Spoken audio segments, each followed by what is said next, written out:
안녕하십니까. JTV 전원뉴스입니다. 하이트진로가 맥주 사업 누적 적자를 이유로 공장을 매각하기로 결정하면서 전주 공장 매각 가능성에 관심이 높아지고 있습니다. 하이트진로는 지난달 29일 4년째 이어진 맥주 부문 누적 적자가 1,000억 원 가까이 이르자 생산 효율화를 위해 전주와 홍천, 마산 등 공장 3곳 가운데 한 곳을 매각하기로 공시했습니다. 하이트진로 전주 공장의 경우 올해 가동률이 24%로 맥주 공장 3곳 가운데 가장 낮아 매각이 유력한 것으로 알려지고 있습니다. 전북의 상수도 시설 10곳 가운데 8곳 이상이 내진 설계가 돼 있지 않아 지진 발생 때 단수 위험이 높은 것으로 나타났습니다. 더불어민주당 송옥조 의원이 환경부에 자료를 분석한 결과 전북 상수도 시설의 내진 설계 적용률은 전국에서 가장 낮은 17.3%에 불과했습니다.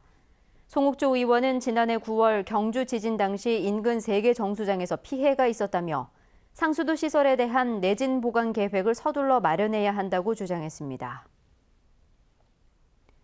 전북에서 LH가 공급하는 영구 임대주택에 입주하려면 평균 7개월을 대기해야 하는 것으로 나타났습니다.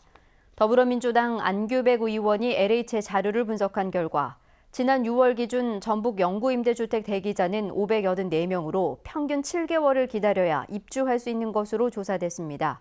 전국 평균 입주 대기 기간은 15개월이었습니다. 시내버스의 임산부를 위한 자리가 마련됩니다. 전라북도와 한국여성소비자연합 전북지회, 전라북도 버스운송사업조합은 교통약자인 임산부를 배려하기 위해 시내버스에 임산부 좌석을 설치하기로 협약했습니다. 임산부 좌석은 임산부가 버스에서 내리기 쉽도록 출입문 맞은편에 마련됩니다. 전주시가 자전거를 이용한 불법 주정차 단속 지역을 확대합니다. 전주시는 자전거 교통 순찰대가 불법 주정차를 단속하는 지역을 서부 신시가지와 더불어 한옥마을과 객사 주변길까지 넓히기로 했습니다. 단속 시간은 평일 저녁과 주말 등입니다.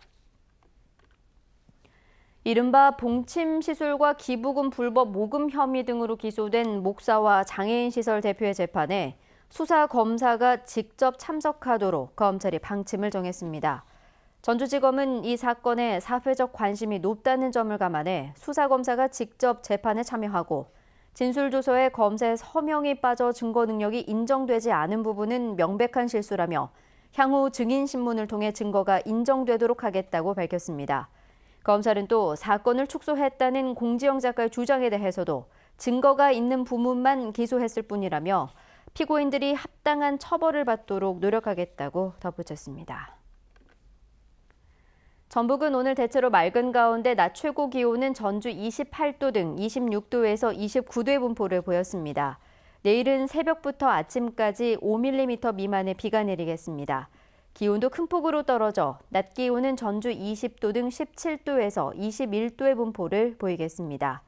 모레도 낮 한때 비가 내리겠고 낮 기온은 내일보다 더 낮은 13도 안팎까지 떨어져 당분간 쌀쌀한 날씨가 이어질 것으로 보여 건강관리에 주의가 필요합니다.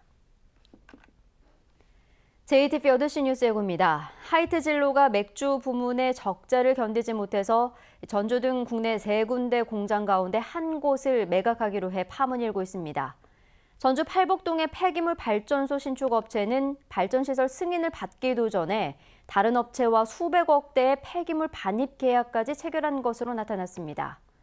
전주시가 고형 폐기물 발전소에 대해 공사 중지와 함께 원상 회복 명령도 내렸는데 이는 결국 발전소를 허물라는 것이어서 이행 여부가 주목됩니다. 교육부가 서남대 폐교를 위한 행정 절차를 밟고 있는 가운데 한남대에 이어 삼육대가 마지막 인수전에 뛰어들었습니다. 자세한 소식은 JTV 8시 뉴스를 통해서 전해드리겠습니다.